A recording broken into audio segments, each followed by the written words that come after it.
funcionaba mejor todavía, y simplemente después nos deja el enlace para que los demás tengan el material. ¿Ok? Entonces, con esa aclaración, voy subiendo el texto nuevo. Si alguien tiene alguna consulta que hacer, principalmente quizás de los trabajos que me han entregado, de los exámenes, me han escrito varios en la plataforma, por canal privado también. Si hay alguna consulta que quieran hacer para todos. Ingeniero, buen día. Buenos días. Una consultita. En el esquema del armado, las barras que calculamos de la transición, si no me equivoco, ¿van en cada cara de la columna o es solamente en los laterales lo que se considera? Las barras de transferencia, me dice, ¿no? Transferencia, sí, exacto. Ya, ok. Esas mínimo van 4, una en cada esquina, ¿no? Pensando siempre en una columna cuadrada o rectangular. Y a eso habría que sumar, si hay necesidad, me parece que en el ejemplo que vimos se pusieron 8 barras. Entonces irían 4 en las esquinas de la columna, más 4 en la cara de la columna. Lógicamente en el borde, ¿no? El borde de la columna. Esa sería la ubicación. ¿De acuerdo? Como en un diseño de columna normal. Siempre a las esquinas y si hay necesidad de más sobre las caras. Y si es un diseño simétrico, entonces tiene que ir el mismo refuerzo en cada cara. Por eso es que yo les decía en el ejemplo, no podíamos pasar, por ejemplo, de 4 barras de transferencia a 5. No habría forma de mantener la simetría. Entonces, prácticamente uno está obligado a pasar de 4 a 8 en ese tipo de diseño. ¿Sí? ¿Por ahí iba la pregunta? Sí, entonces serían 4 y 4 bueno, considerando las esquinas, ¿no? Claro. La cara izquierda y la cara derecha, podríamos decir, ¿no, Inge? Claro, o sea, en las 4 caras de la columna. Ok. Porque la barra de transferencia va sobre la columna, ¿no? Eso es. Ya, perfecto, gracias. Eso es. Ya el doblado, el gancho que se coloca al interior de la zapata, puede estar orientado hacia afuera, hacia adentro, da lo mismo eso, no hay mayor diferencia. Generalmente lo orientan hacia afuera, pero no hay ninguna diferencia realmente. Ok. Listo. En este momento ya está habilitado en la carpeta bibliografía del curso y les voy a compartir un segundito, ya pueden ir viendo. Es el mismo handbook que les he pasado, pero una versión en unidades del sistema internacional, que es un poquito más cómodo. ¿De acuerdo?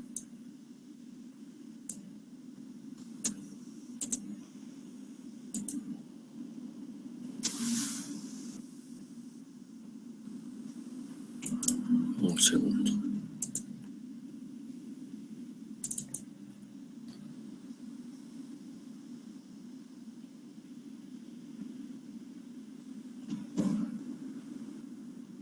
Necesito para la clase de hoy y durante esta semana que tengan a la mano sus planillas, su herramienta de trabajo, ya sea su MATCAD o su Excel, o de última que estén con su calculadora a la mano.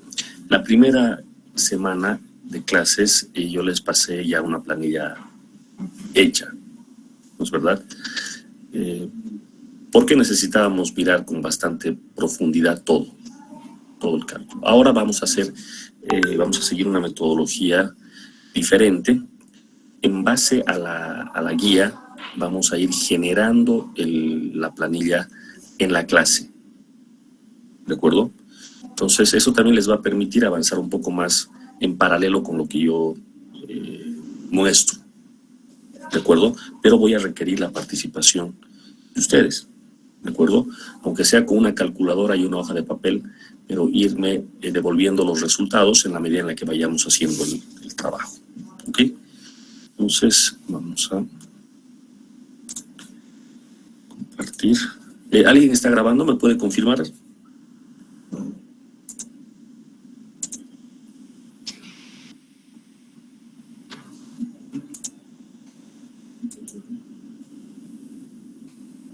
Parece que nadie está grabando esta vez.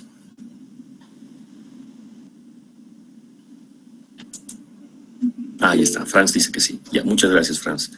Vamos a pedirle, por favor, que nos dé una manito. Entre tanto, resolvamos este problema. Ok, entonces este es ese mismo material, todo igual, solo que si se fijan, tienen algunas cuestiones adicionales por ahí. Pero lo importante es esto, ¿no? Sigue en inglés. Yo creo que en un tiempo más alguien hará aparecer una versión en castellano, pero de hecho ya nosotros estamos haciendo ese trabajo, ¿no? Cabalmente, de ir convirtiendo toda esta información a una planilla en nuestro idioma. Entonces, como pueden ver, tenemos enfrente el ejemplo 4 de la guía. Me estoy saltando al ejemplo 4, porque ahora vamos a hablar de fundaciones rectangulares. ¿De acuerdo? ¿Cuál es la diferencia? La diferencia simplemente está en que al ser una zapata rectangular, tenemos un lado corto y un lado largo. El refuerzo principal se lo va a hacer sobre el lado corto, como en cualquier losa. El refuerzo secundario irá sobre el lado largo, repito, como en cualquier losa. Eso significa que no estamos esperando el mismo refuerzo en ambas direcciones. Esa es una situación que de entrada tenemos que entender. La otra situación pasa por que debe de haber una zona en la cual el refuerzo sea más ceñido. Y eso lo voy a mostrar en esta misma guía. A ver, voy a ir a la otra versión. Acá.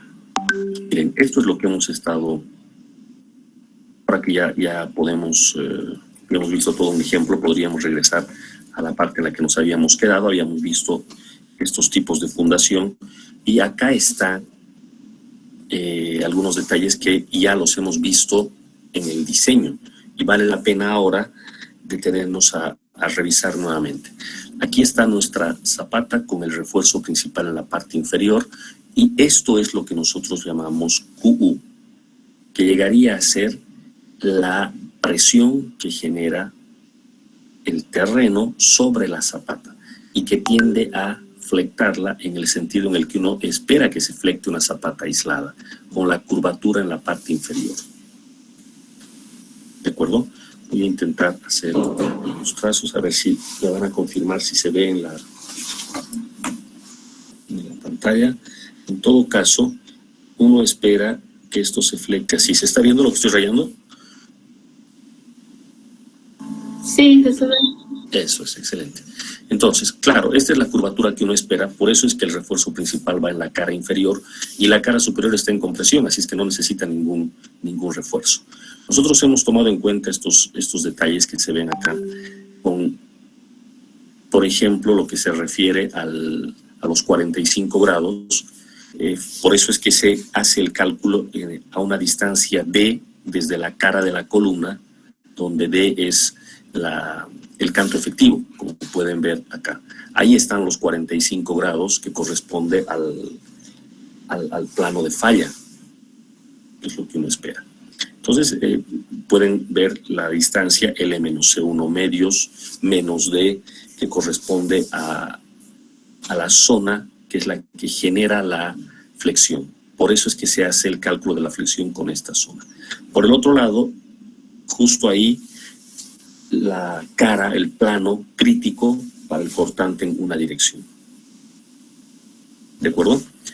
Acá nuevamente, esto es visto ahora en elevación, la misma zona de falla. Esto está referido para muros y aplica también para columnas. Es exactamente la misma idea. ¿De acuerdo? Entonces, ya habríamos utilizado esto al haber desarrollado nuestra planilla para el primer ejemplo. Aquí hay un texto que espero lo hayan podido leer, que tiene que ver con los pasos que hemos utilizado y que básicamente están plasmados en nuestra, ahí están los pasos de diseño que ya están plasmados en nuestra planilla, ¿no? Pues de nuevo, aquí está la carga. Fíjense que este ejemplo ya, o esta vista corresponde a una zapata rectangular. y sin embargo el procedimiento es el mismo.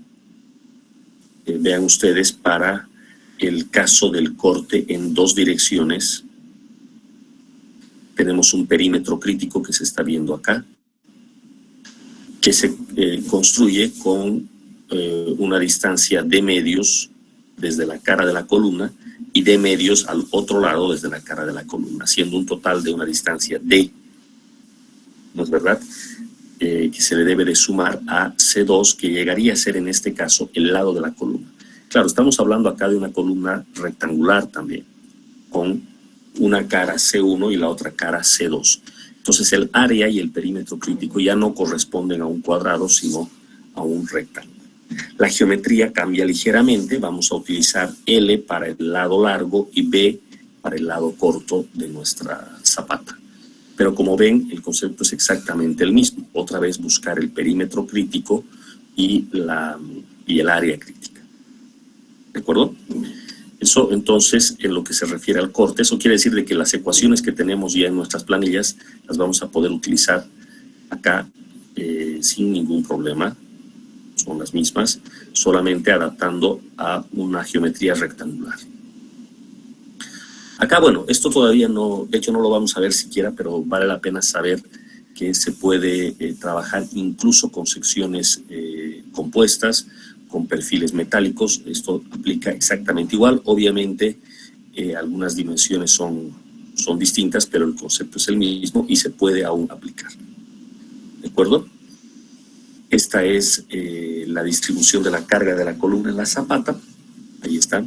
La forma en la que esperamos que se dé la distribución de la carga, una carga de gravedad, y está absorbida por nuestro refuerzo en la cara inferior. Esto ya lo hemos utilizado en el cálculo. Acá está una ecuación que hemos visto en la parte inferior referida al aplastamiento y que tiene que ver con el diseño de las barras de transferencia y una revisión que se hace al canto de la zapata para ver si cumple o no a las condiciones de aplastamiento. ¿Qué tenemos por acá? Bueno, la sección crítica para el momento, sea zapata cuadrada o sea rectangular, la situación es la misma. Todo el momento se calcula sobre la cara de la columna. Lo hemos visto en SAFE también. Entonces aquí está la carga última.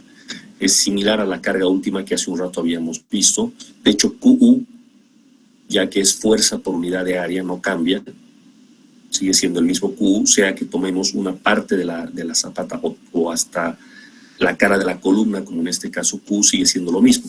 Lo que cambia es cuando se multiplica por el área. Si aquí tengo un área distinta, obviamente la fuerza es distinta. Para el cálculo del momento se toma hasta la cara de la columna, como estamos viendo acá. ¿De acuerdo? Esto ya lo hemos utilizado. Fíjense que acá habrá que hacer algunos cambios en nuestra planilla, tomando en cuenta que la columna ahora tiene lados C2 y C1.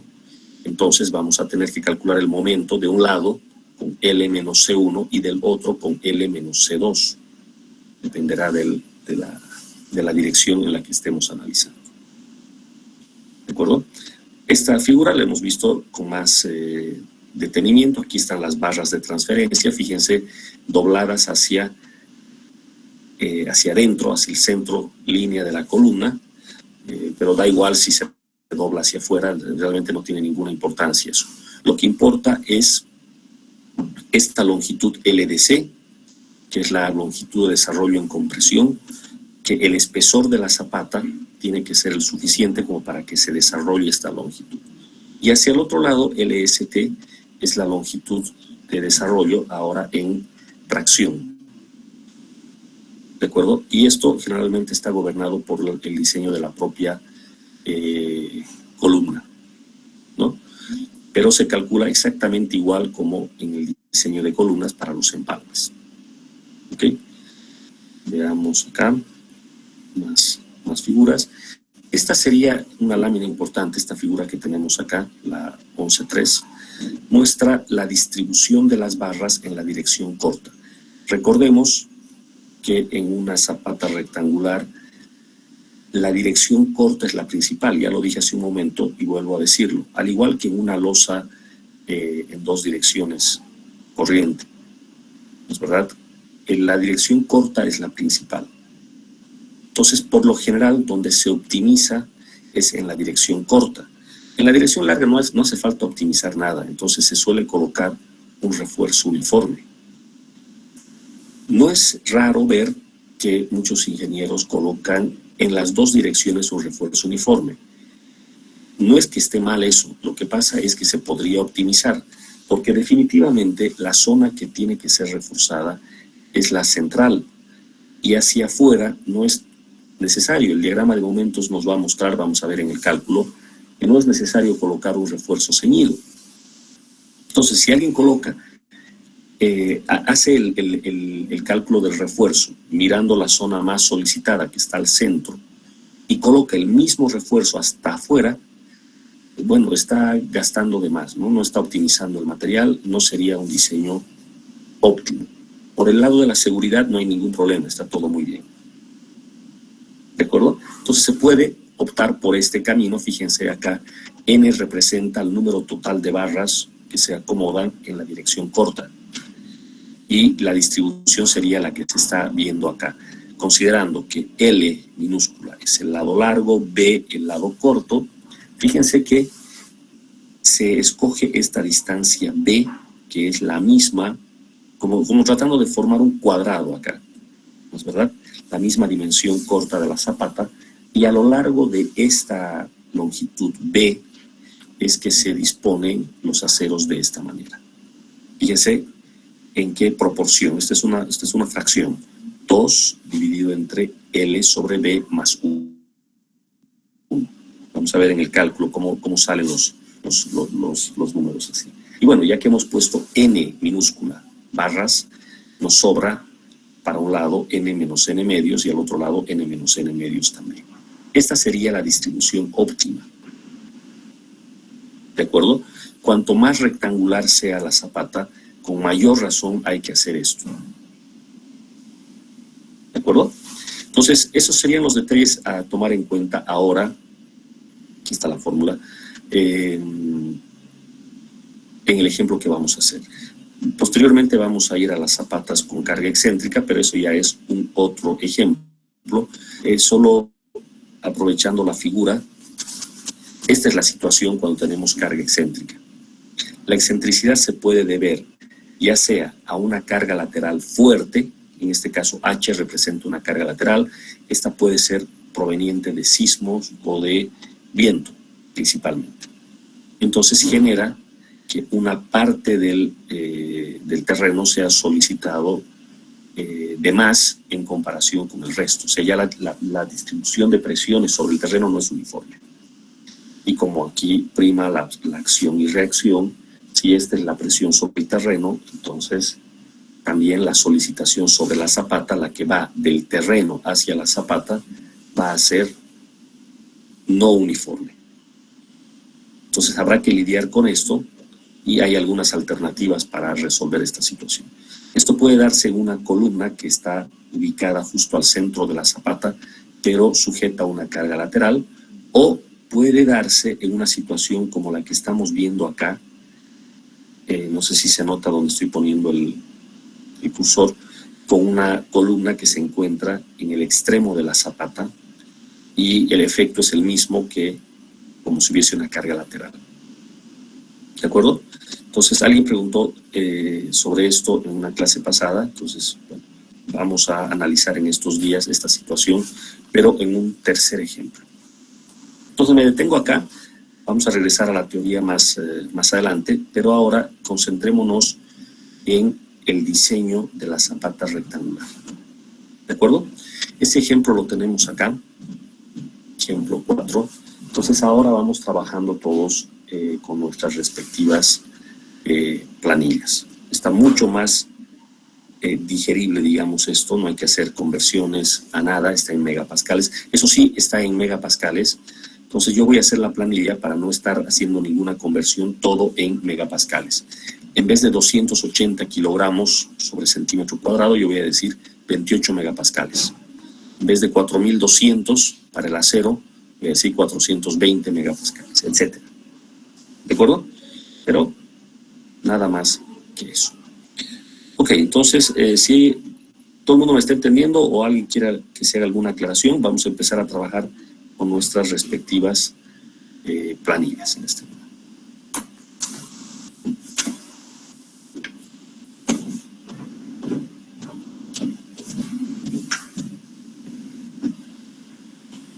¿Todo claro? Ok, entonces, a ver, vamos haciendo los cálculos. Tenemos acá una zapata superficial rectangular que está soportando una columna cuadrada. Vamos a ir notando los datos, ¿de acuerdo? Esta es una columna cuadrada. Si bien la zapata es rectangular, en este ejemplo la columna es cuadrada, con 45 centímetros de lado. ¿De acuerdo? La base de la zapata se encuentra a 90 centímetros por debajo del terreno acabado. ¿De acuerdo? O sea, el nivel de fundación llegaría a ser de 90 centímetros o 900 milímetros. Cargas. Estas cargas provienen, ya lo dijimos, del diseño de la superestructura.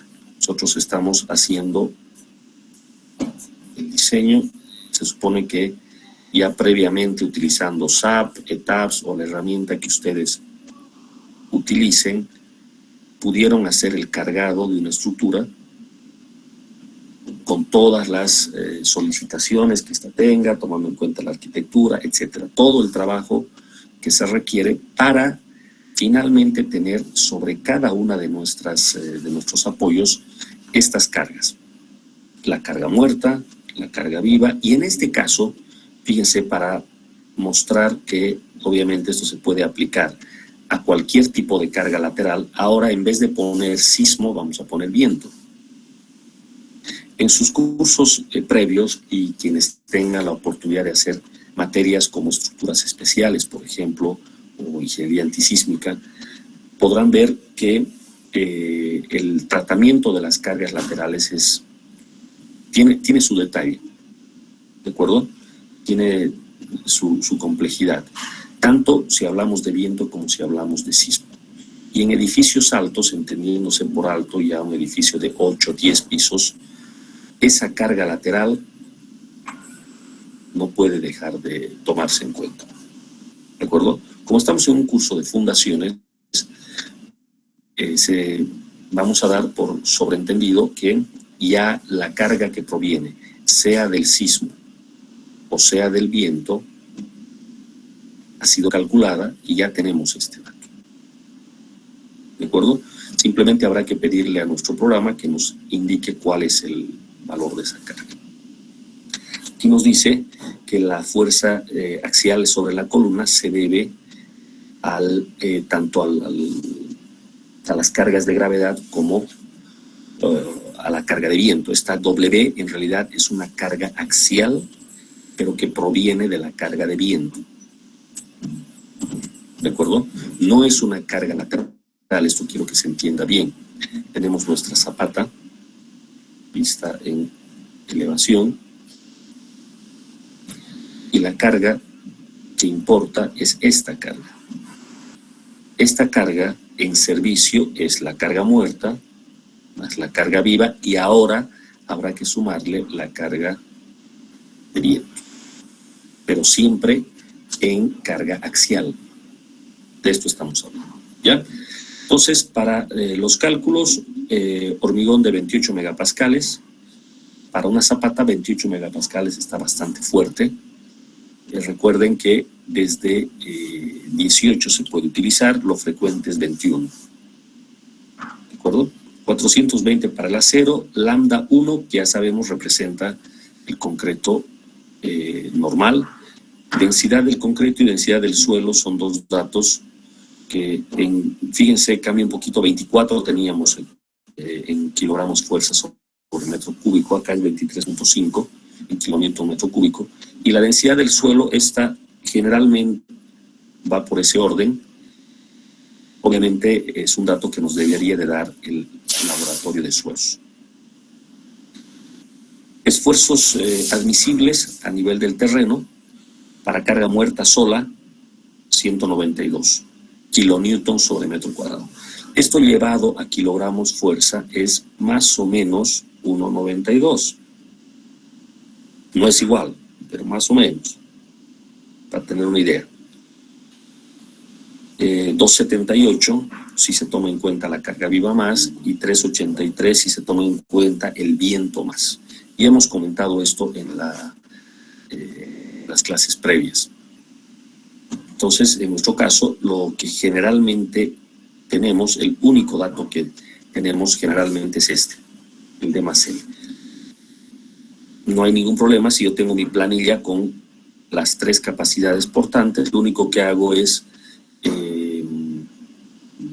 no hago el cálculo para D y para W, sino solamente para D más L. Pero mi planilla ya está programada por si en algún caso tuviese más información. Entonces, los datos de partida son esos.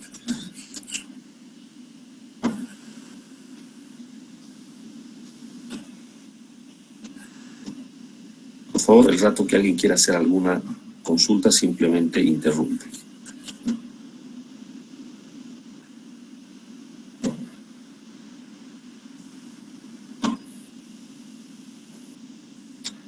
El procedimiento, bueno, básicamente es el mismo. Fíjense por acá, volvemos a indicar que se va a hacer el diseño como losa en una dirección y como losa en 2 direcciones, para el chequeo del corte en una y en 2 direcciones. Requerimientos del material, los mismos que ya les había comentado la vez pasada. Si ustedes miran la planilla que ya tienen en español, todo este texto está resumido, ¿no? La resistencia especificada a los 28 días, en este caso es de 28 megapascales. Esto se controla con la dosificación. Entonces, en fase de diseño, por lo general, uno se limita a decir llegue a esta resistencia y nada más. ¿Cómo va a llegar esa resistencia? Bueno, ya es un trabajo de una dosificación adecuada,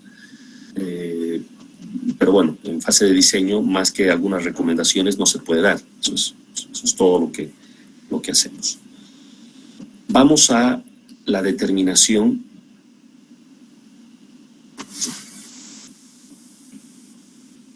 de las dimensiones de la zapata, que llegaría a ser nuestro primer paso. En nuestra planilla de ejemplo, este era el primer paso. Entonces, fíjense, la situación es la misma otra vez. Carga total en servicio, dividido entre la capacidad portante. Acá un detalle que se menciona es que la carga de servicio para el viento se está tomando como el 60% de la carga de viento. Eso es porque el viento se calcula ya con algunas mayoraciones en el código. Para viento, en la norma americana hace referencia al ASC 7, en este caso versión 10. Ustedes deben saber que ya hay una versión más nueva del ASC, pero bueno, básicamente la situación es la misma. Entonces, como estamos en servicio y el viento que proviene del ASC ya está mayorado, entonces hay que sacarle un porcentaje.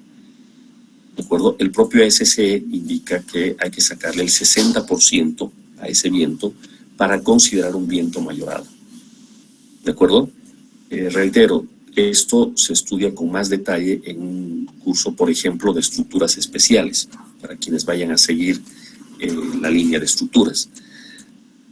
Pero yo creo que todo el mundo entiende que el viento no genera una presión uniforme sobre la estructura, sino que genera una presión variable y una presión que varía con el tiempo.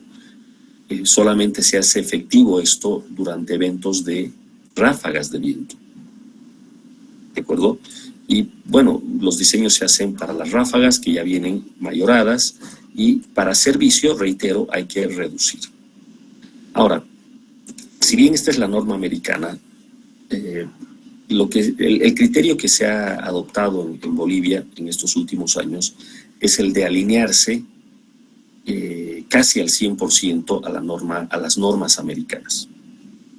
Y eso facilita las cosas porque si uno revisa la norma boliviana de cargas y la parte referida al viento, se va a encontrar con lo mismo que está indicado aquí en el ASC.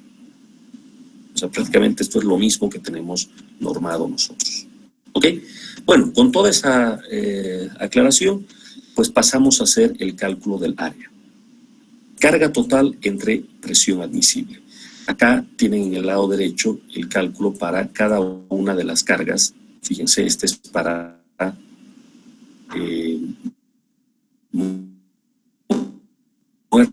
muerta más viva y la carga lateral de viento. Los resultados tienen que ser comparables y lo que uno hace es buscar el peor. En este caso, 464, 48, 47, el peor es 48, el área más grande. Entonces uno trabaja con esa área. En el caso de la zapata cuadrada, lo único que hacíamos era sacarle la raíz cuadrada a esto, ¿se acuerdan?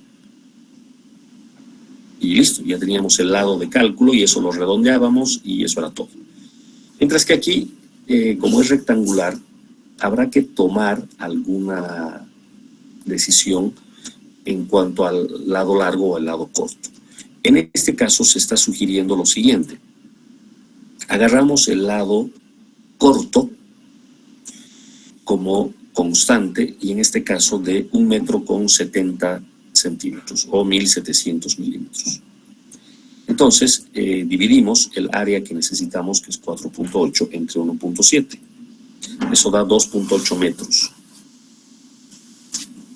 ¿no? Que sería el lado largo. Entonces de cálculo nos estaría saliendo 1.7 corto y 2.8 largo. ¿Es verdad? Entonces acá se está redondeando a 3 metros. Entonces la decisión final es esta: 3 metros de largo por 1.7 metros del lado corto. Entonces esta es nuestra zapata, ahora con geometría rectangular. ¿De acuerdo? Lo que habríamos hecho habría sido, entonces, adoptar el lado corto, en este caso 1.700 milímetros, y calcular el otro, el largo.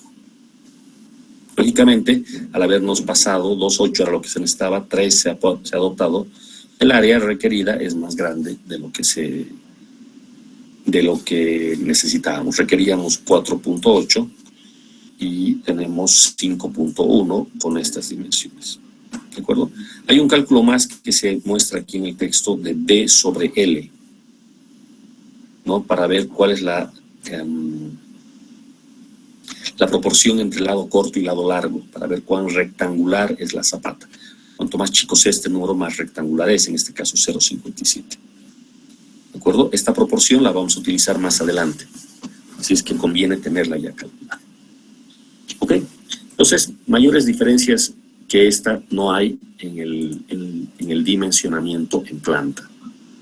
Ya queda para que ustedes vayan haciendo sus cálculos, su planilla posteriormente.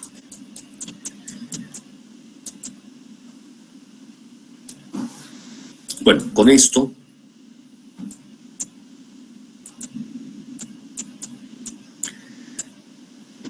si ustedes se dan cuenta, no verificamos directamente la presión sobre el terreno, porque ya se sobreentiende que el área que se ha dispuesto es más grande que la mínima necesaria para que la presión sobre el terreno no sea excedida en su capacidad límite. En cambio, esto en el modelo en SAFE no se puede hacer, por eso es que chequeamos la presión sobre el terreno y comparamos con la presión última, ¿no? Bueno, son diferencias. Vamos al siguiente paso. En nuestra planilla entra como paso 2, acá como paso 4, igual que en el ejemplo 1, misma situación. Vamos a calcular el Q último. ¿De acuerdo? Entonces, acá hay una nota que se está haciendo en esta parte, debido a que no hay momentos que generen excentricidad. La presión bajo la zapata es uniforme, o se la está asumiendo uniforme. ¿no? Es lo que hace un momento les decía. O sea, la única diferencia por ahora es que la zapata es rectangular, aún no hay momentos. Entonces, la presión se calcula de la siguiente manera. Simplemente la suma de las cargas axiales dividida entre el área. Pero noten aquí el subíndice U que representa mayorado.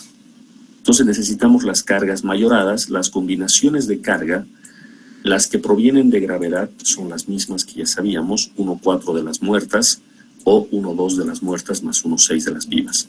Aquí al lado derecho está el cálculo. ¿Okay? Solo que acá se tiene que añadir las cargas provenientes del viento. ¿De acuerdo?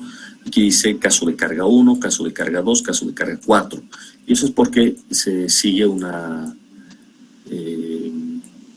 denominación. Bueno, seguramente esto era caso de carga 3 y este era el 4. No importa. En todo caso, se está siguiendo las combinaciones de carga del código. Cuando se habla de carga lateral de viento, 1,2 de la muerta, más la carga lateral de viento, más la carga viva. Esta es la situación mayorada. Y la otra, 0,9 de la muerta más viento. Si ustedes comparan con la planilla anterior en la que se mencionó al sismo, la situación es idéntica. También hay este extraño 0,9 de D. Medio raro que, sabiendo cuánto es la carga muerta total, uno trabaje con menos de la carga muerta. Sin embargo, la explicación es que este caso de carga, este combo, está hecho para el caso en el que la zapata se levanta en vez de cuando se presiona. Eso también es algo que hay que controlar. Y bueno, ahí el peso propio, en vez de perjudicar, ayuda. Por eso es que se lo reduce en vez de aumentar. Entonces, esa es la razón. ¿De acuerdo? Idéntico a lo que teníamos en el otro caso. Bueno, aquí están los cálculos. Ustedes pueden después revisar a mano. Tendríamos los distintos QUs. Lo que hay que hacer es trabajar con la envolvente, o dicho de otro modo, con el máximo valor. Entonces, comparo 244, 349, 449 y 310. Claramente este es el que manda. O sea que en este ejemplo, a diferencia del ejemplo anterior, en el que mandaba la carga de gravedad, la combinación de gravedad, aquí manda la combinación de carga lateral. ¿Siempre va a ser así? No, no lo sabemos. No lo sabemos. O sea, hay que probar. Cuando ustedes están seleccionando las combinaciones para el diseño de la zapata en SAFE, asegúrense de que estén todas. Y bueno, el programa va a calcular con todas. Y si estamos haciendo a mano el cálculo, bueno, no queda más que uno por uno calcular y escoger el máximo. Ponerle un if a nuestra planilla y hacer que escoja el máximo, en este caso esto. ¿De acuerdo? Entonces, esta es la máxima presión que genera la zapata sobre el terreno y, en consecuencia, la máxima que genera el terreno sobre la zapata también. ¿De acuerdo? Aquí en este cálculo a mano, el 449.6, por simplicidad, lo están convirtiendo en 450. Y continúa nuestro diseño.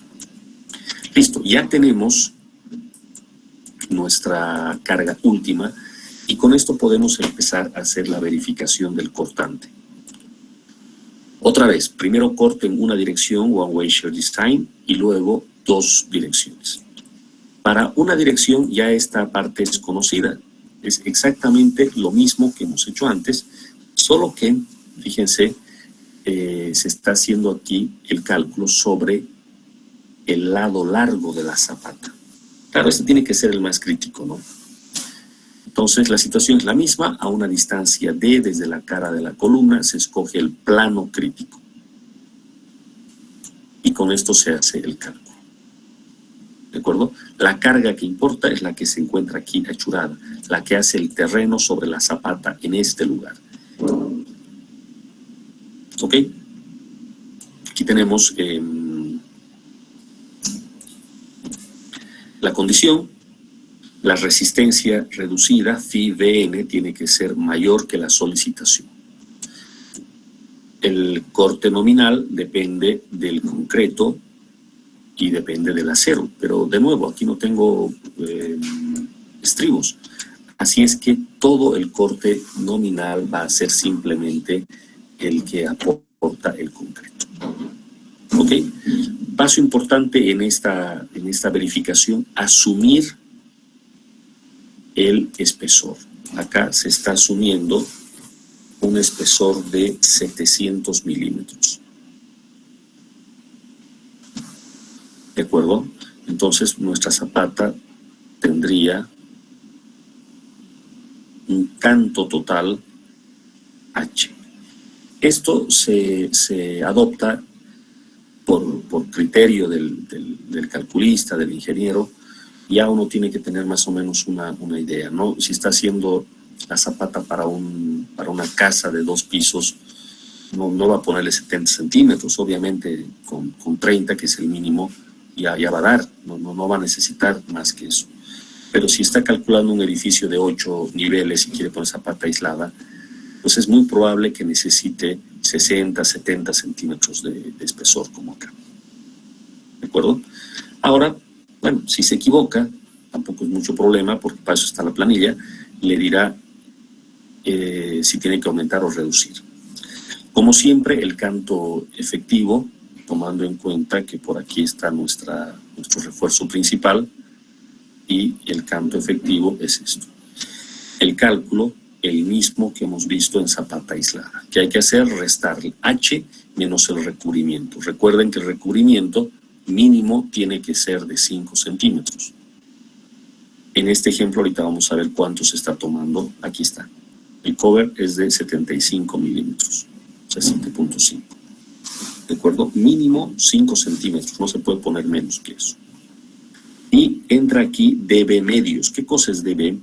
dB representa el diámetro de esta barrita. Esto es dB. Ahora, ¿cómo yo puedo saber cuánto vale este diámetro si estoy empezando mi diseño? Pero este problema ya lo hemos visto en el otro ejemplo también. Yo sé que el acero va a ser barras de 16, ¿no? Si la zapata es muy grande. Si la zapata es pequeña, poca carga, serán barras de 12. O sea, más o menos espero eso, no es que sé, más o menos espero esos resultados. ¿De acuerdo? Si me equivoco, que cabe dentro de lo posible porque recién estoy empezando el diseño, ese error se compensa sin ningún problema. Porque aquí lo que estoy haciendo es agarrar el diámetro de la barra y lo estoy dividiendo entre 2, porque hasta ahí llega el canto efectivo. Si yo coloco 1.6 centímetros, o sea, phi de 16, 1.6 centímetros dividido entre 2 me da 0.8. ¿De acuerdo? Y si era barras de 20, en vez de 20, perdón, si fuese una barra de 20 milímetros, 2 centímetros entre 2, eso es 1 centímetro. Vean la diferencia entre 1 centímetro y 0.8 centímetros.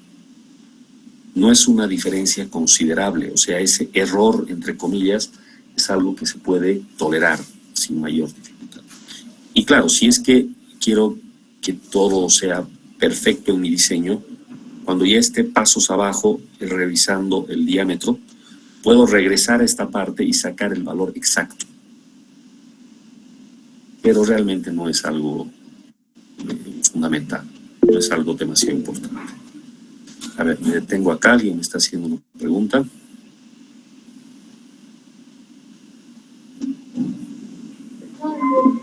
Inge, ¿querés una pregunta? Sí, adelante, por favor. Cuando he hecho en el SAFE, Inge, ese D que está haciendo, no salía el mismo, pero luego he revisado en un artículo, y ese D lo tomaba, digamos, como hay a ambos lados el acero, a la mitad de los 2 aceros lo tomaba.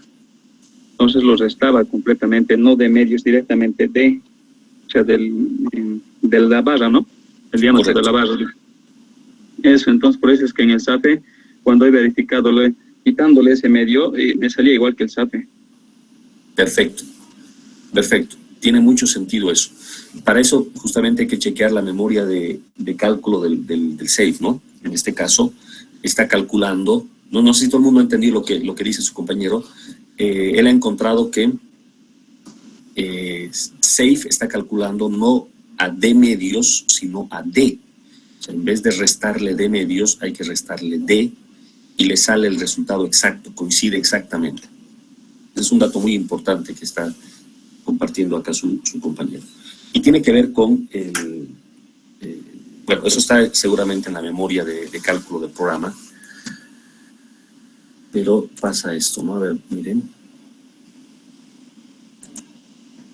Un segundito.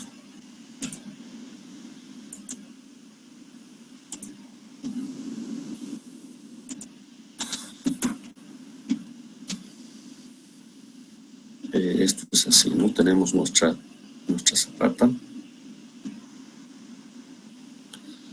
Y claro, es una parrilla lo que uno tiene.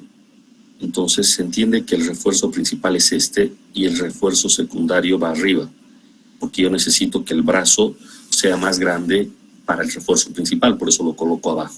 Lo que está haciendo la planilla, lo que nos están recomendando acá, es restar hasta D medios.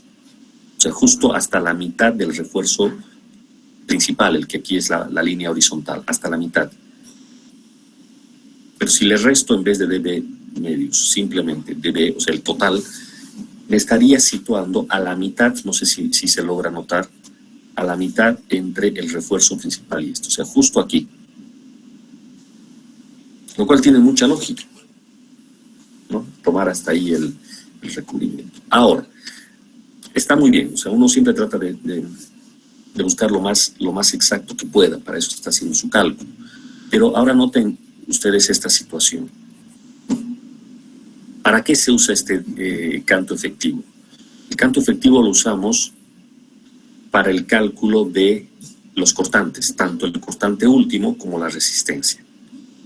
El cortante último, aquí está, con la misma ecuación que hemos visto en el caso anterior, en la zapata cuadrada. O sea, necesito la carga última, QU, y eso multiplicar por un área. ¿Qué área? El área crítica que la teníamos marcada acá, esta área. ¿De acuerdo?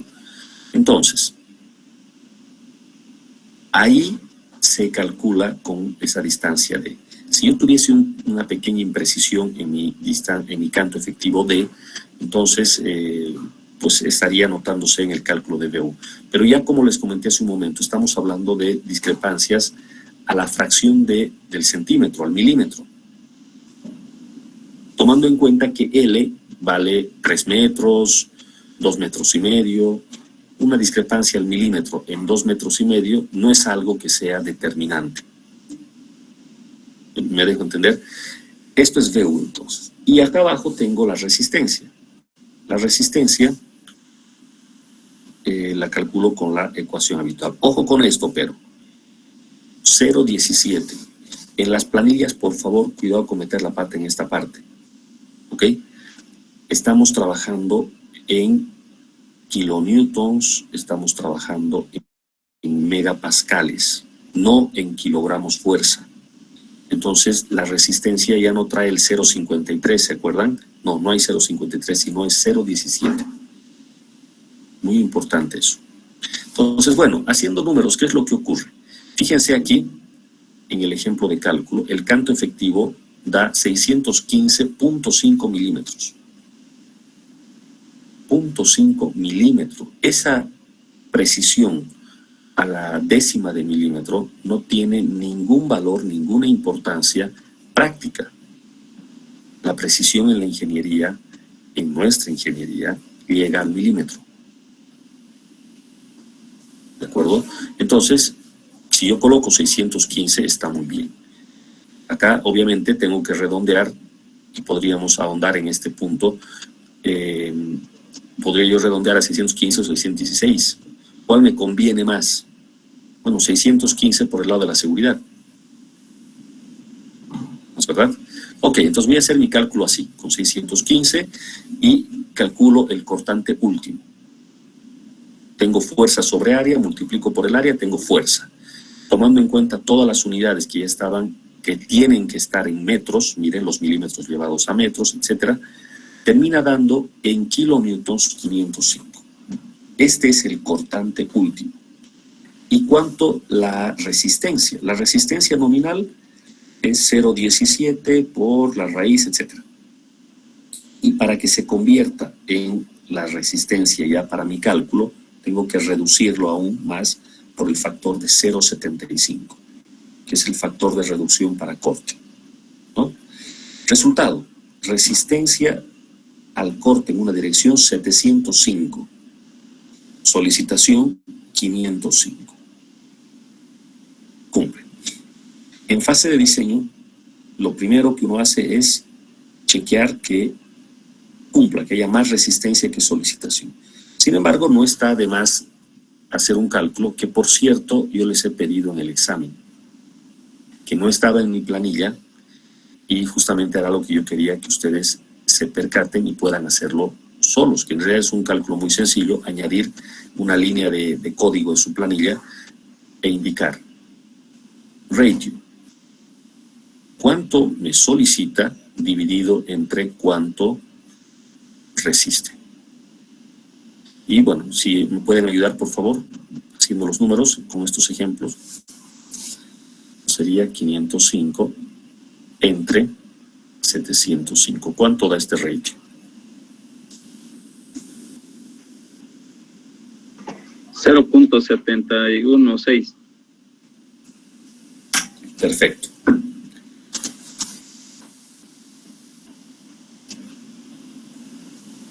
O aproximadamente 0,72, que ya está muy bueno este dato.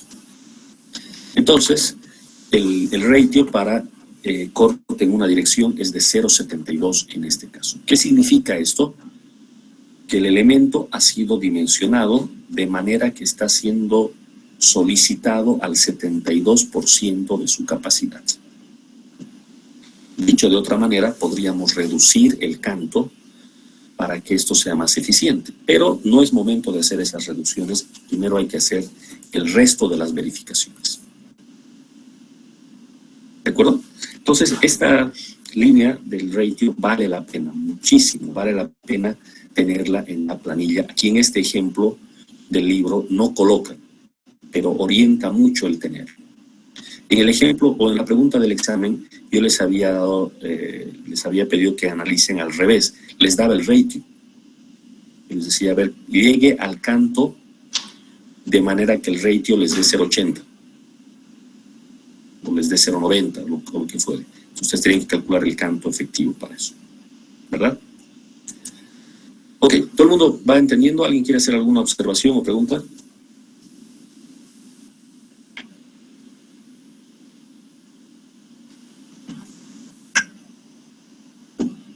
Perfecto. Noten que como es una zapata rectangular, habría que hacer esto en las dos direcciones, pero el lado que manda siempre es 1. Entonces, algunas de las verificaciones basta hacerlas solo en esa dirección. En este caso, se está haciendo al lado largo, porque es ahí donde el corte se va a anotar, ¿no? Bueno, ahí está long direction. Ahora va el short direction, sería la otra dirección. Fíjense, claramente esto es distinto. El área que solicita el corte es esta que está churada acá arriba. Es menos probable que esto sea lo que mande, pero si yo tengo una zapata muy rectangular, a pesar de que tengo un espesor pequeño, con mucho largo, podría tener una carga. Entonces, bueno, no queda más que hacer la verificación ahí también. Entonces, vean ustedes qué interesante. Esta es la verificación en el lado largo, con esta área, tomada a una distancia de desde la cara de la columna. Y esta es la nueva verificación, también a una distancia de desde la cara de la columna, pero bueno, la geometría es distinta, ¿no? Yo no sé a priori, sospecho que esta no va a ser la que mande, pero me puede estar engañando la escala. Así es que no me queda más que por las dudas hacer nomás el cálculo de nuevo. Otra vez, chequear el corte en una dirección. Ya tengo definido el canto efectivo D, entonces tengo que hacer el cálculo de la misma manera. Ah, pero acá viene una cosa interesante. A ver, noten este detalle. ¿Cómo estaba calculado el D en el caso anterior? ¿Y cómo está ahora? En este caso, para la dirección corta, viene h menos el recubrimiento menos el diámetro de la barra menos el diámetro de la barra dividido entre 2. Mientras que acá arriba, el canto efectivo venía como h menos recubrimiento menos el diámetro de la barra medios. ¿Notan la diferencia? En el otro caso hay un menos diámetro de la barra. ¿Cuál es la explicación? ¿Alguien podría decirme?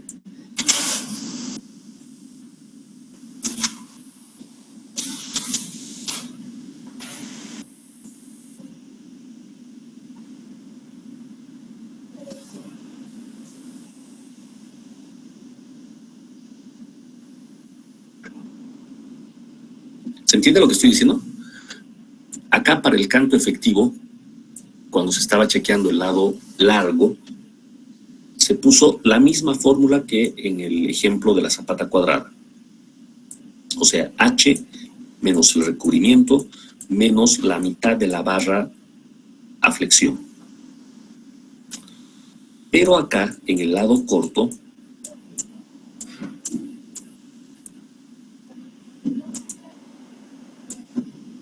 piden calcular así: h menos el recubrimiento menos el diámetro de la barra entero menos la mitad del diámetro de la barra. Y bueno, la explicación seguramente es la misma que hace un rato estábamos dando cuando su compañero hizo el comentario de lo que obtuvo en SAFE, ¿no? Exagerando la escala, esto sería más o menos así. El acero principal es el que va abajo, tiene un diámetro, y el acero secundario es el que va arriba. Entonces, para el lado largo se toma en cuenta el aporte del acero principal. Entonces, hay que llegar hasta el centro línea del acero principal. Por eso es que se resta menos diámetro de la barra medios. Esto es para el lado largo.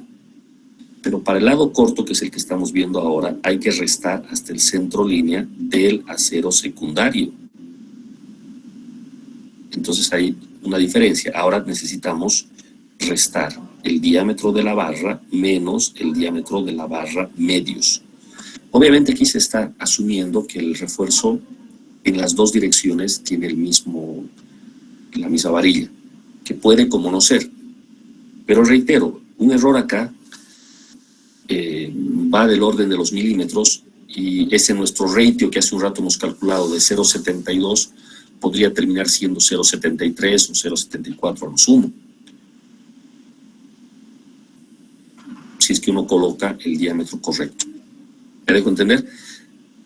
Entonces, no es algo que sea significativo. Claro, si yo tengo un ratio que está llegando al 100%, ahí sí esta pequeña diferencia podría hacer que me pase hacia el lado de la falla o me quede del lado en el que cumple. Pero eso es si tengo un ratio muy al límite, ¿no? Y esa es la situación. Bueno, entonces acá se está haciendo el cálculo con barras de 19.1 milímetros que llegan a ser FI de 20. Se está colocando el diámetro nominal. El FI de 20 en realidad, viendo las tablas, tiene este diámetro, 19.1, bueno, no hay ningún problema, menos 19.1 medio. Si le ponen 20, no se hagan líos, lo mismo. Entonces, tengo un otro canto efectivo para la dirección corta. Y eso va a hacer que me cambie el valor de la resistencia, en este caso, PVN, y del VU. En realidad, el VU es el que cambia porque la solicitación ahora viene del área que está aquí arriba, este VU. Entonces, este es el cálculo nuevo que se está haciendo. El FIVN no va a cambiar. ¿De acuerdo? Veamos entonces cómo queda esto.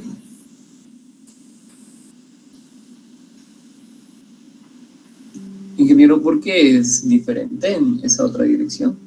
¿Cuál es la explicación, ¿no?, de por qué se toma la mitad de la barra y la barra entera? Sí, es esto, mire.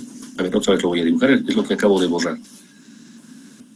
Es un detalle bastante fino, ¿no? que al final, en alguno que otro caso será importante y en la mayoría no va a ser tan importante. Esto es lo que le quiero decir. Cuando vaya a hacer el armado de la zapata, va a colocar el refuerzo acá, el principal. El principal siempre va al lado corto, o sea, el principal es este, que va en este sentido. Ese es el que yo estoy dibujando aquí como la línea horizontal. Y el secundario es el que va en el otro sentido. Entonces yo lo estoy dibujando al secundario como estos puntos acá arriba. Siempre se pone al secundario adentro, no al revés. O sea, el que está más hacia afuera, más lejos del eje neutro, es el refuerzo principal, porque es el que tiene más brazo. ¿No es verdad? Entonces, bueno, así sería nuestro armado. Lo que pasa es que cuando verifico en la dirección, en el corte sobre la dirección L, sobre el lado largo, el acero que interesa es este que está aquí, el principal. Mientras que cuando hago el cálculo sobre el lado corto, el acero que trabaja es el otro. ¿Entiende? Estamos haciendo la verificación del corte en una dirección. Por eso es que pasa esto, en una dirección. Entonces, el canto efectivo, ¿cómo se define el canto efectivo? El canto efectivo es la distancia que parte desde el borde del elemento, en este caso la cara superior de la zapata, hasta el centro línea del acero de refuerzo.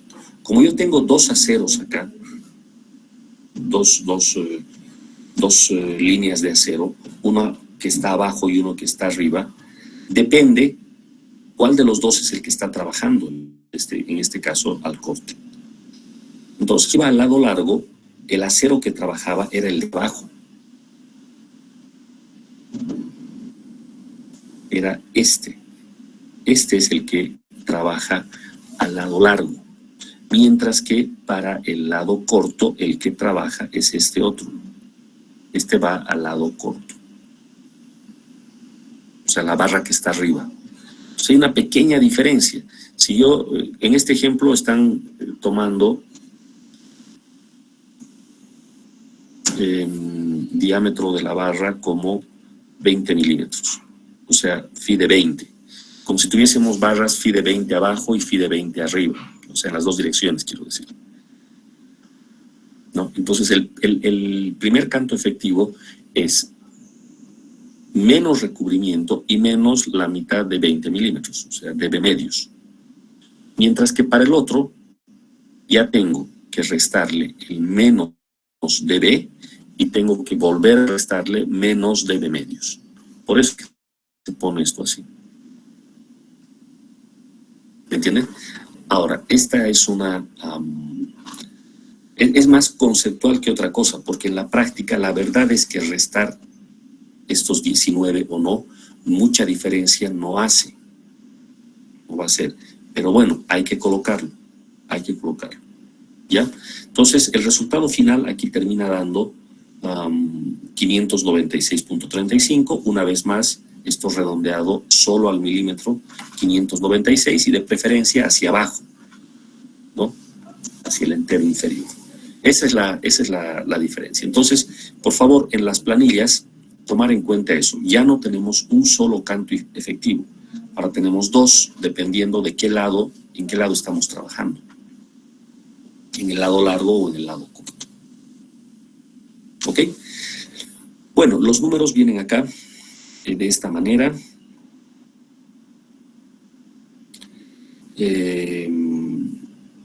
Esta distancia C medios más D, 0,821. Bueno, en realidad está lo que me interesa es, vamos a ver,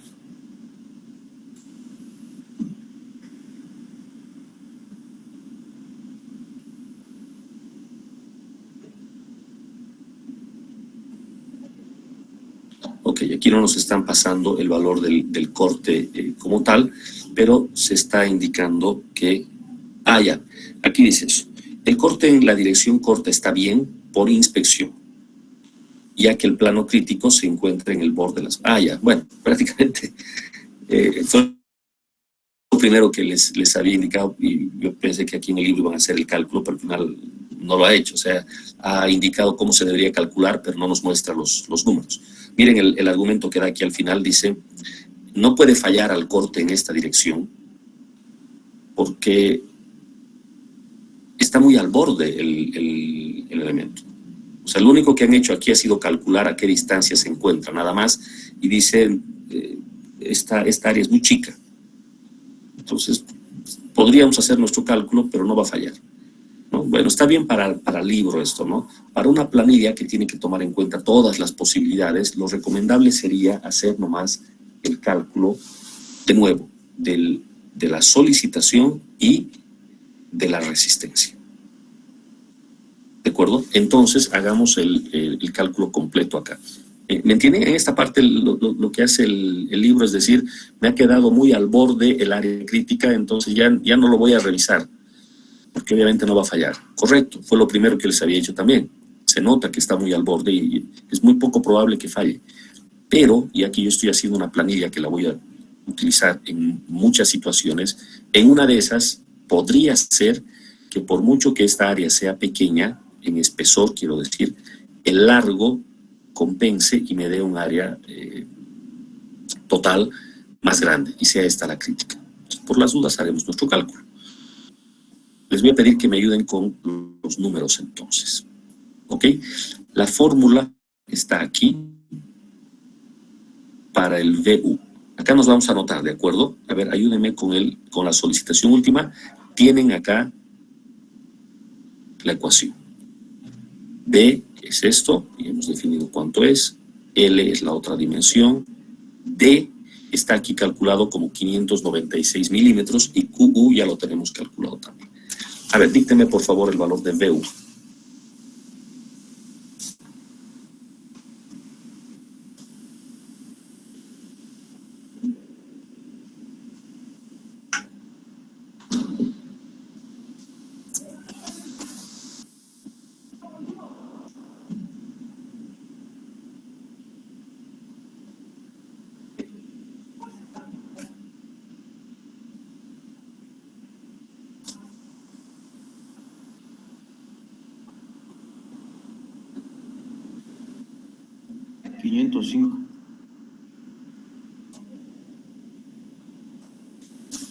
Un poquito más fuerte, por favor, no lo escuché. 505. Sí, 1200.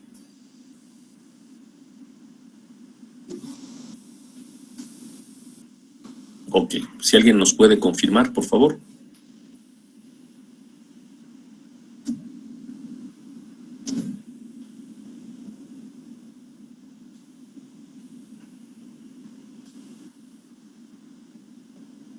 A ver, aquí me voy a anotar mis datos. ¿Cuánto era B? ¿Alguien me podría ayudar, por favor? ¿Cuánto era el valor de B? 1,7 creo que sí. Eso es 1,7. Después necesito L. Eso era 3 metros. ¿3 metros? Sí. 3 metros. La distancia D ya la tengo, 596 milímetros, que lo tengo que llevar a metros. ¿Y qué más necesitamos? Q último. Q último, ¿cuánto era? 449.6 kilómetros sobre metro cuadrado. Que estaba aquí, ¿no? Aquí está. Q último, en realidad 450 habíamos redondeado. 450.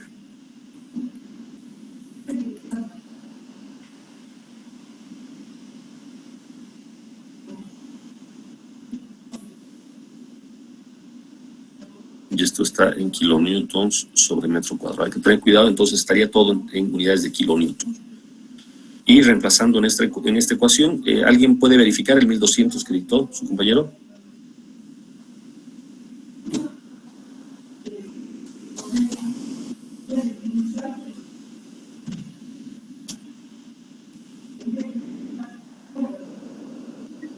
A mí me sale 38.48.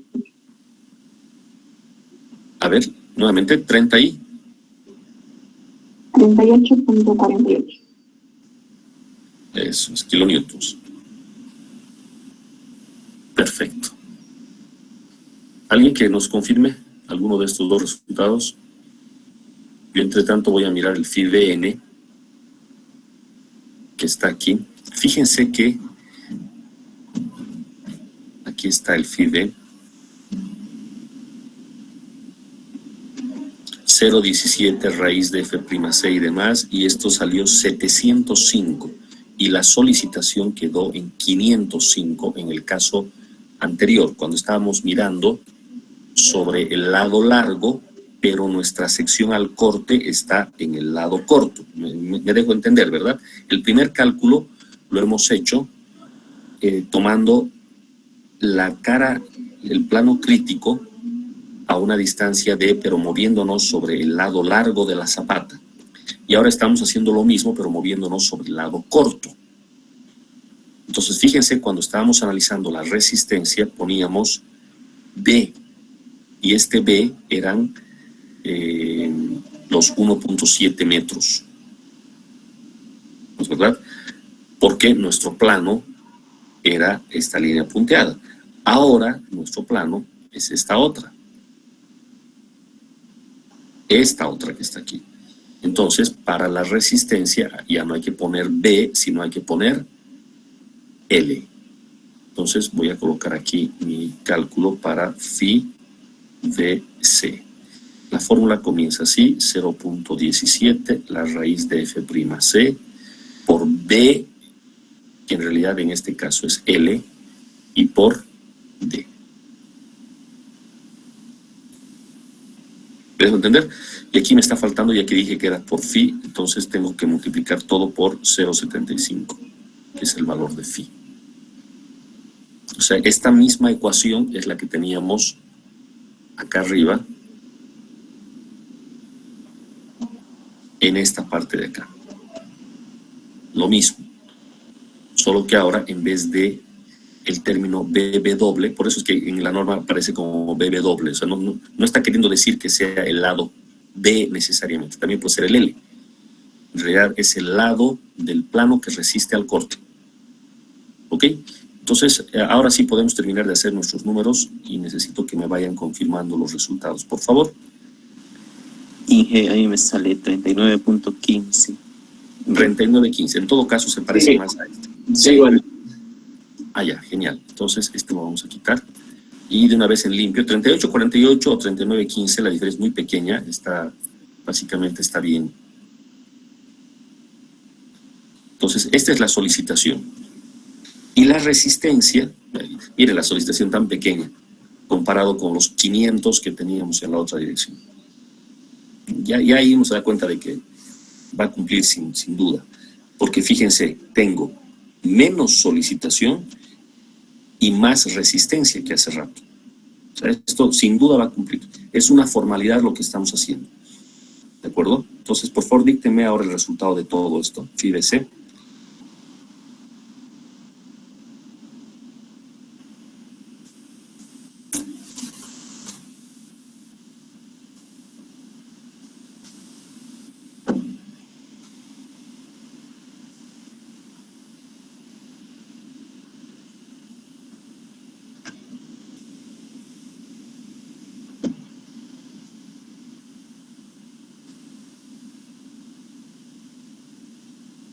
¿Alguien, por favor? 1206.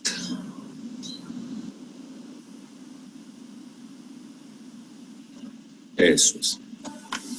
1206.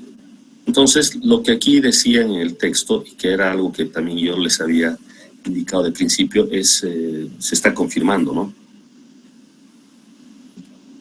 El efecto de haber cambiado de área de corte. Estoy yendo del área pequeña al área grande, ¿no? Eso ustedes saben, si tengo más área que resiste al corte, entonces tengo más margen todavía. Y no solo eso, he aumentado mi resistencia, hace rato tenía 700 algo de resistencia, ahora tengo 1200.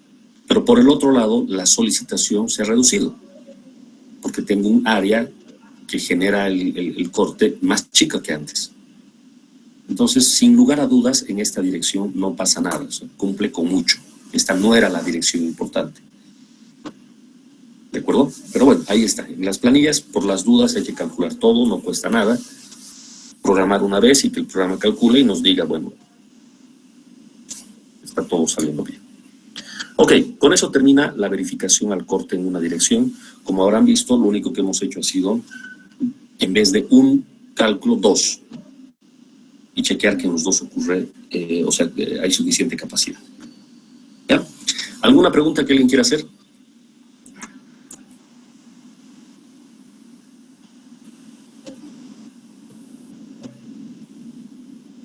Ok, todo claro.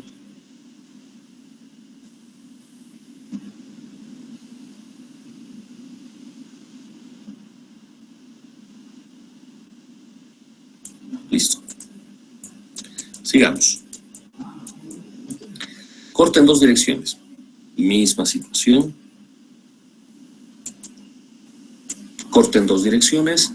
Lo primero, que es lo que dice la teoría del corte en dos direcciones o del punzonamiento, este es el perímetro crítico. Otra vez nos tenemos que mover a una distancia de medios desde la cara de la columna.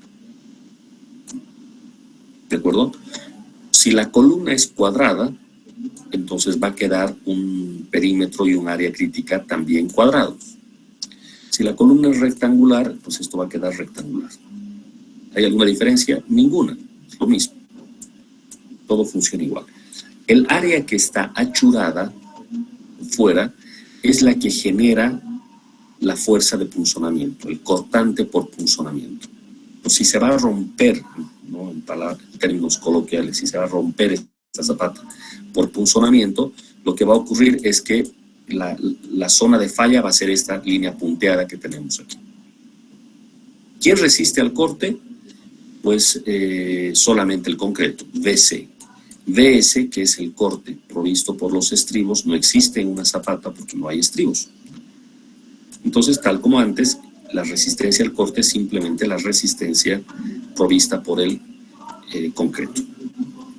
La fórmula para el perímetro, bueno, en este caso es un cuadrado, 4 por paréntesis C más D, que haciendo los números da 4.222 milímetros para los datos de este ejercicio. Reitero, si la columna es rectangular, acá tendrán que cambiar. Cuidado, se quede esto de esta manera. Mi recomendación sería en esta parte, para que su planilla pueda usarse en todos los casos, hacer acá lo siguiente, que su planilla ya considere columna rectangular. Entonces, a una dirección, a la más grande, llámele, por ejemplo, C1, a la otra llámele C2.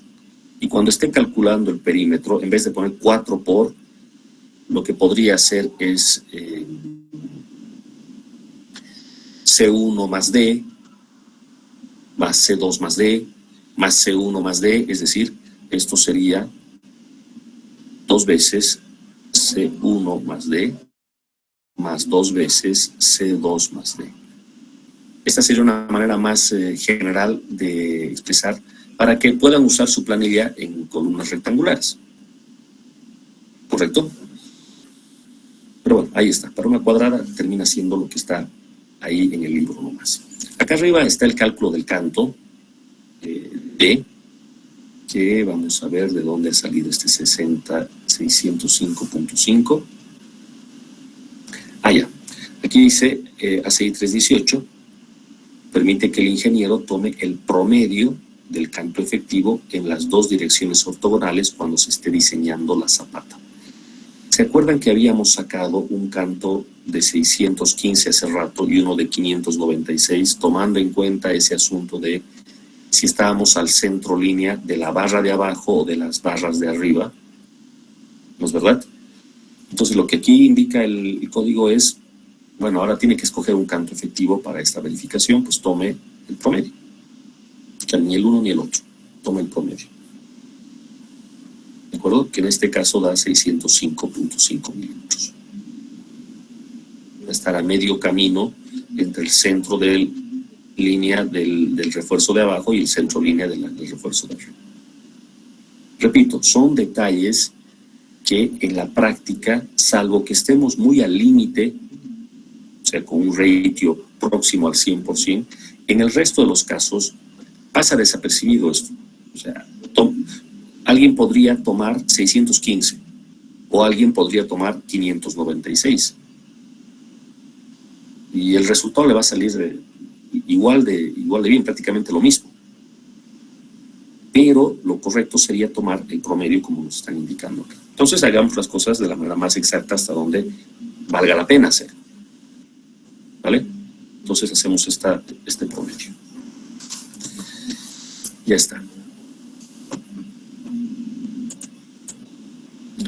Ya tenemos D, y ya tenemos el perímetro. Lo bueno de en dos direcciones,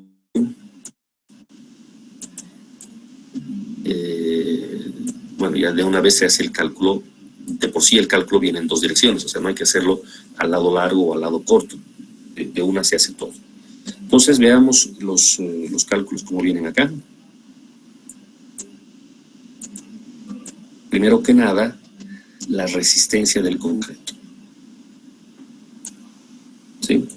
Esto es interesante, la resistencia al corte nominal en dos direcciones es el menor valor de A, B y C. Esto ya lo habíamos mencionado antes también, ¿se acuerdan? A ver, vamos a dar una revisada. El corte a dos direcciones es bien importante y ya se los he comentado antes. ACI en su última edición, en la del 2019, ha vuelto a hacer cambios en el corte en dos direcciones. Pero como todavía la norma boliviana está basada en el 14, entonces seguimos mirando el 14 nomás, ¿no? De reojo miramos al 19. Ya sabemos que tarde o temprano vamos a tener que cambiar nuestras planillas también. Pero por ahora esto viene así.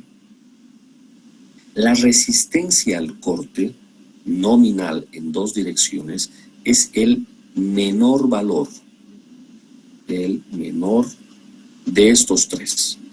Primero 0,33 por lambda, que para mí es 1 por la raíz de F'C.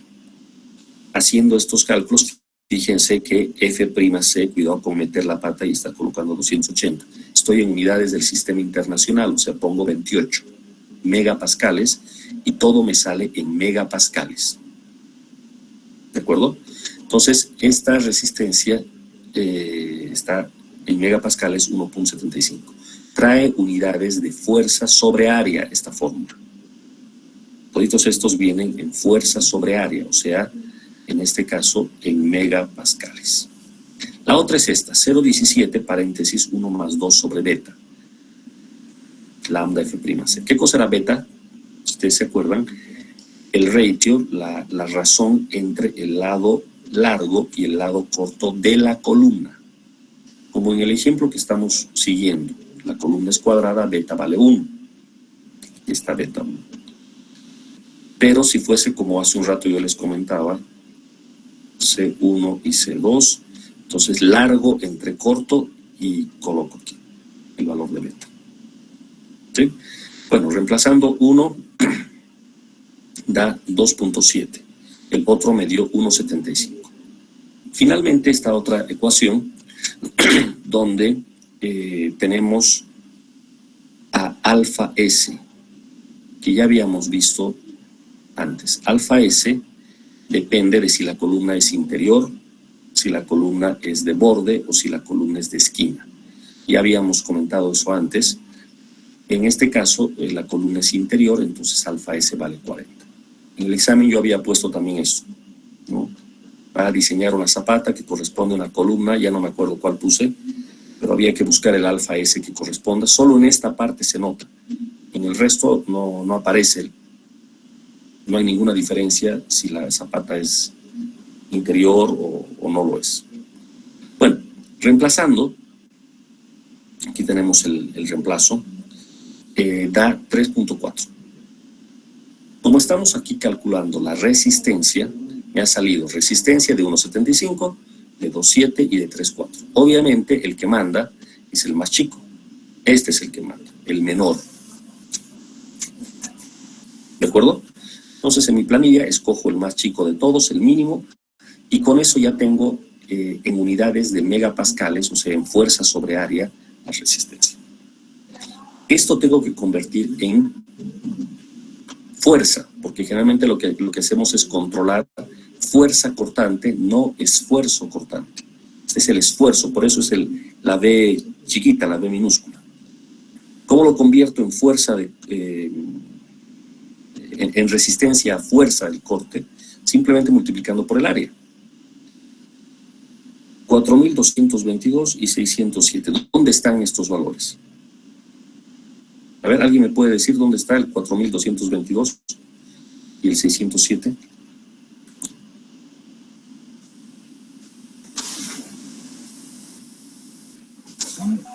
El perímetro crítico es Inge y el canto.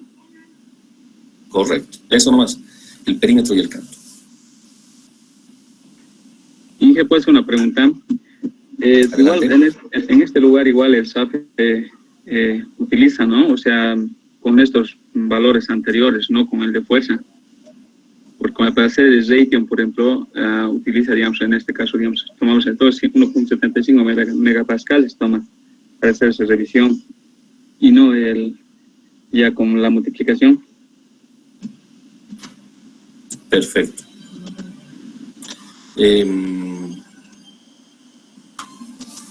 Lo que ocurre es que uno puede hacer la verificación ya sea en esfuerzo o en fuerza.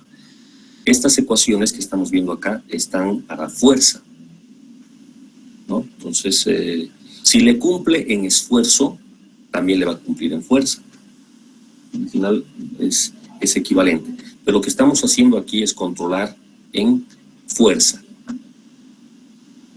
¿De acuerdo? Entonces está muy bueno. En SAFE, por lo visto, entonces está controlando así. De todas maneras,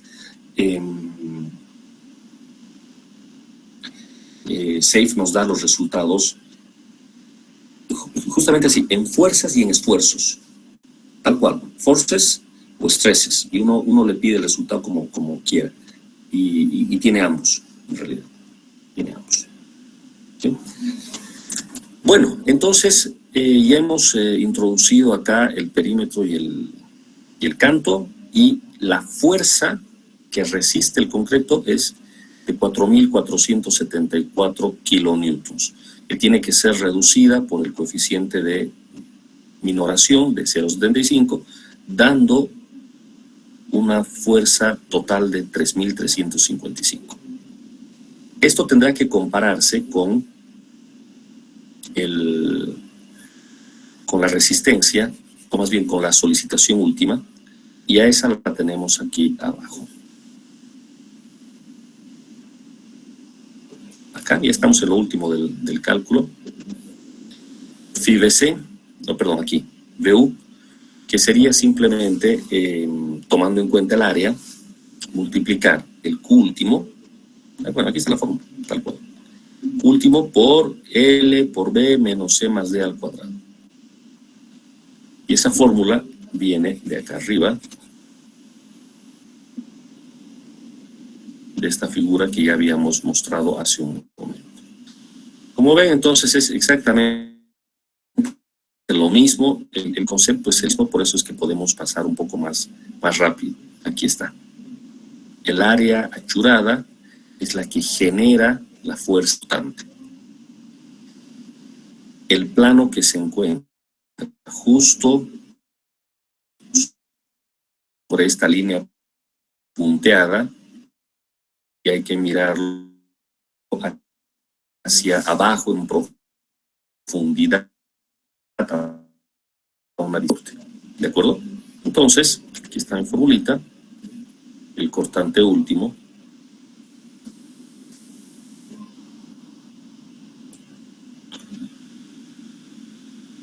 por L menos C en cuadrado. A todas estas alturas tenemos los dos resultados que nos interesan: cuánto resiste con todo y las reducciones el concreto, 3.355. ¿Cuánto solicita, en este caso la combinación crítica? 1.794. Por lo tanto, 3.355 es mayor que 1.794. Esto está ok. Y tenemos una reserva bastante grande, ¿no es verdad? Cuando nosotros dividimos 1.794, a ver, ayúdenme a hacer eso más para terminar, por favor. Otra vez, VU entre phi VN. ¿Cuánto da eso? 0.53. Perfecto. O sea, un ratio aún peor que hace rato. Peor en el sentido de que me está sobrando más capacidad todavía.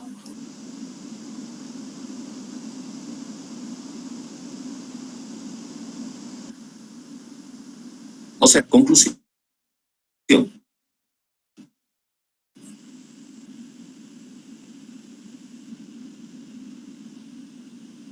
Al corte en una dirección teníamos un ratio de acciones. La situación se hace menos eficiente todavía, 0.53. Conclusión, tomando en cuenta toda la verificación al cortante, esta zapata tiene un canto exagerado.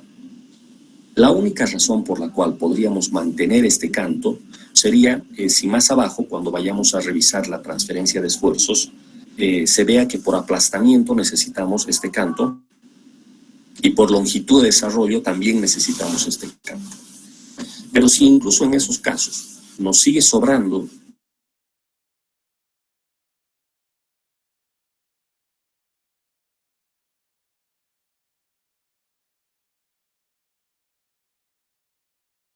momento aún no lo sabemos. Falta un paso más. Hasta aquí nuestra revisión del día de hoy. Entonces, yo creo que ya la forma de trabajo está entendida. Miren, aquí se ha hecho la verificación de la presión, ya tomando en cuenta las dimensiones finales. Como lo dije al principio, no teníamos, cuando se está haciendo el predimensionamiento en planta, no tenemos los valores exactos todavía, pero ahora ya los tenemos. Lado B, 1,70, lado largo, 3 metros, canto 700 milímetros. Ya podemos calcular exactamente la presión sobre el terreno. ¿De acuerdo? Y ver que no rebase la capacidad total. Acá está esta resta que es sumamente importante, donde se está restando el peso del concreto menos el peso del suelo, para sacar el peso real efectivo.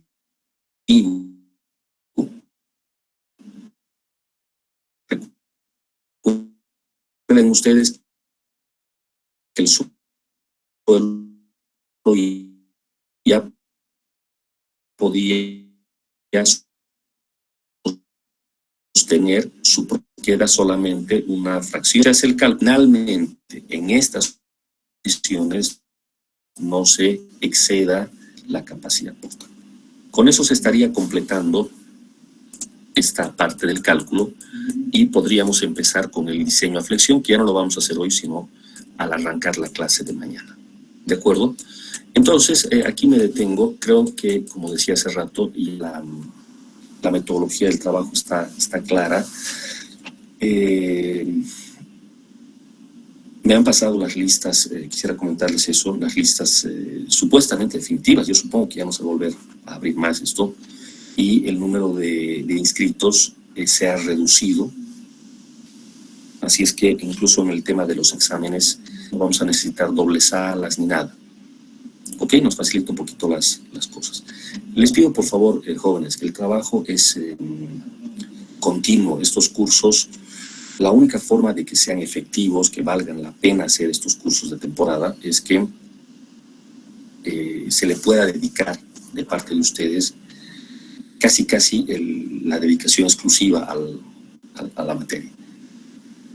¿De acuerdo? Lo ideal es inscribirse a una sola materia en estos cursos y dedicarse a tiempo completo. Yo entiendo que hay más de un estudiante que trabaja, que tiene otras actividades y demás, pero es que el curso no está hecho pensado en eso. El curso está hecho pensando en que ustedes se van a dedicar casi a tiempo completo. Si toman 2 materias, y realmente yo no sé cómo se puede hacer 2 materias de verano en estas condiciones. No se me ocurre cómo se podría hacer. Cada quien ya decide lo que hace, ¿no?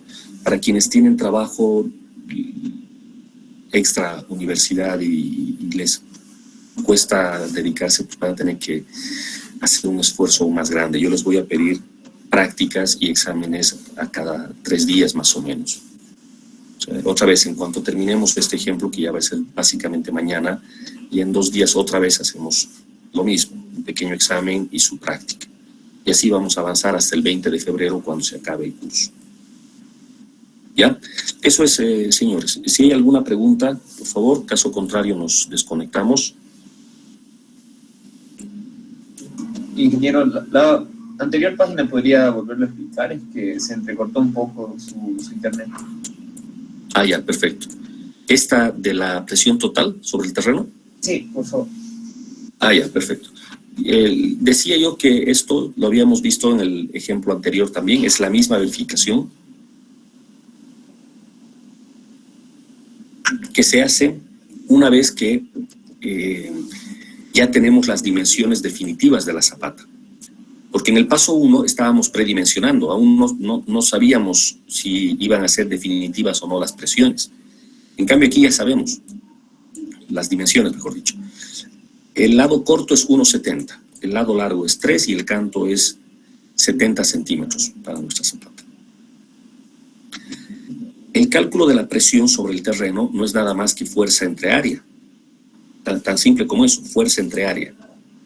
Pero para la fuerza, para el caso de la fuerza, el cálculo de la carga muerta es el que cambia. La carga viva y la carga de viento no van a cambiar, pero la carga muerta cambia porque nosotros no habíamos considerado este detalle de la diferencia de peso entre el concreto y el suelo. ¿Se acuerdan que decíamos, es que los dos son más o menos parecidos, vamos a tomar como si fuesen lo mismo? Pero eso está bien para predimensionar. Ahora que ya estamos verificando, ya no podemos mantener eso. Ahora hay que calcular con los valores exactos. ¿De acuerdo? Entonces se hace esta resta. Estamos hablando siempre para el peso muerto. Por eso es que aquí en el libro al D le ponen un asterisco. Este D es distinto del que teníamos originalmente. Hay que sumarle a estos 19 kilonewtons y estos 16 kilonewtons, que aquí, bueno, por lo visto el 16 se volvió 17, debe ser un tema de redondeo, no importa mucho.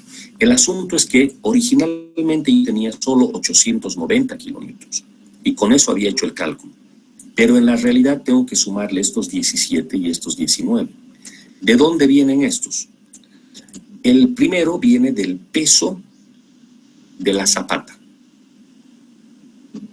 ¿De acuerdo? Y para eso, miren cómo se calcula. 1.7 por 3. O sea, este es el área en planta de la zapata. Por 0.70, eso es el volumen de la zapata. Todo esto es el volumen de la zapata. Multiplicado por el peso específico, pero el efectivo. O sea, ¿cuál es el efectivo?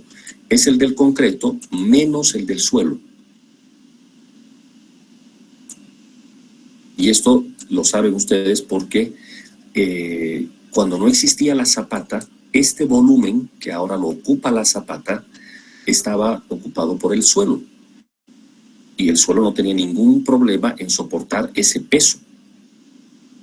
Ahora lo que tiene que cargar es un peso un tanto mayor.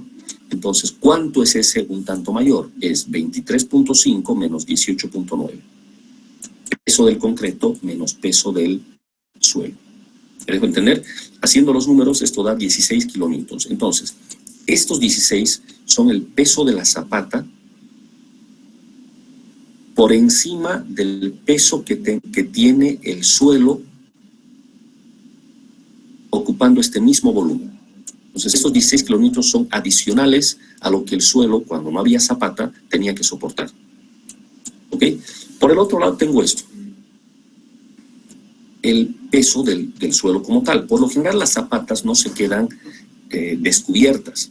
O sea, tras que se construye la zapata, se la tapa, ¿no? Se vuelve a rellenar el lugar.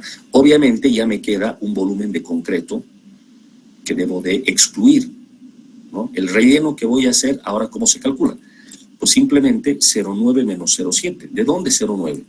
0,9 era, si ustedes recuerdan los datos, 0,9 era el nivel de función, que no lo habíamos usado para nada, ¿no? Entonces aquí viene esto así, otra vez mi zapata. Aquí está mi zapata. Y por aquí está el nivel del terreno. Entonces el cálculo que estoy haciendo es bastante básico, bastante sencillo de entender. Miren ustedes, yo lo que necesito es de toda esta zona el peso real que se genera sobre el terreno, al margen de todo el peso que viene de la superestructura. ¿Cuánto es el peso real que hay acá? Es una parte el concreto, que son estos 16 kilonewtons, y la otra parte es el suelo, y eso es 19 kilonewtons. Fíjense ustedes que estos 19, ¿cómo viene calculado aquí? 0,9 menos 0,7. Esto era 0,9.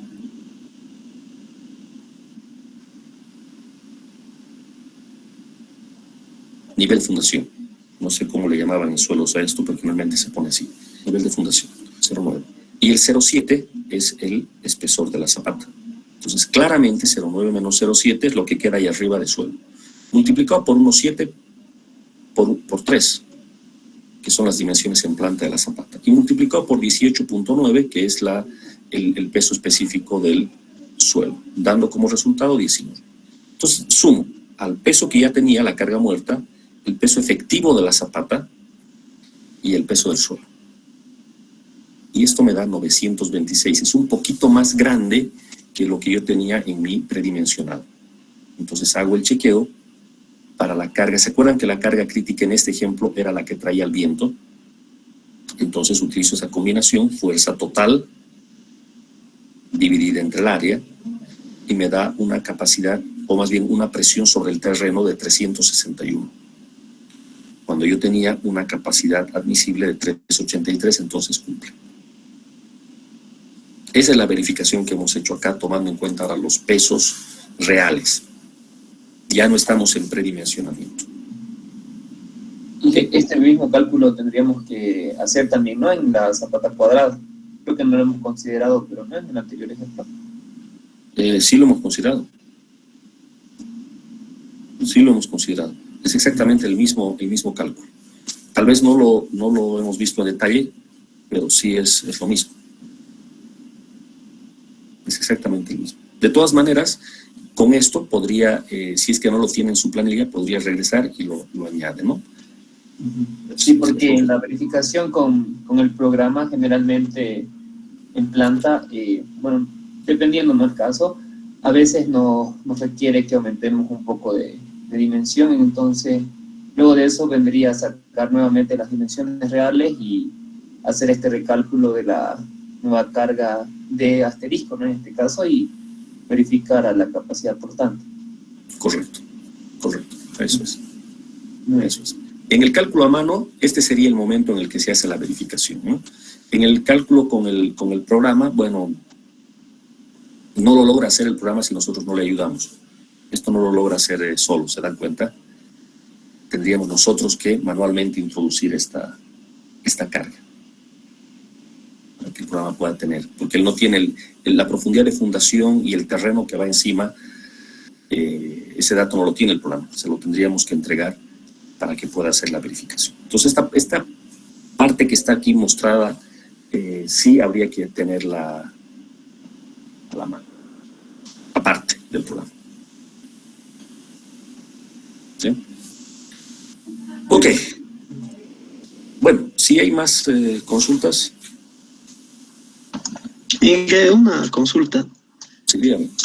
mi planilla voy a trabajar en esas unidades de kilonewtons metro o puedo voy. Sí, como le resulte más cómodo. Porque si está más acostumbrado a trabajar con kilogramos y centímetros, mantenga así. Lo que pasa es que, a ver, el libro original yo les pasé en pulgadas, que yo creo que a nadie le resulta cómodo. Esta nueva viene en kilonewtons y en metro. Entonces, una alternativa es usarla así, que está bastante bien, en kilonewtons y en metro. Pero si no, puede convertirla a kilogramos y a centímetros y unidades en las que se sienta más cómodo. Da lo mismo. Ya, gracias, Ingeniero. Ok. Muy bien, entonces cerramos la sesión del día de hoy. Vayan, por favor, avanzando con sus planillas y nada, nos encontramos mañana en el horario habitual. ¿Ok? Buen día a todos, hasta mañana. Hasta mañana, Inge. Hasta mañana. Hasta mañana. Hasta mañana, ingeniero. Hasta luego.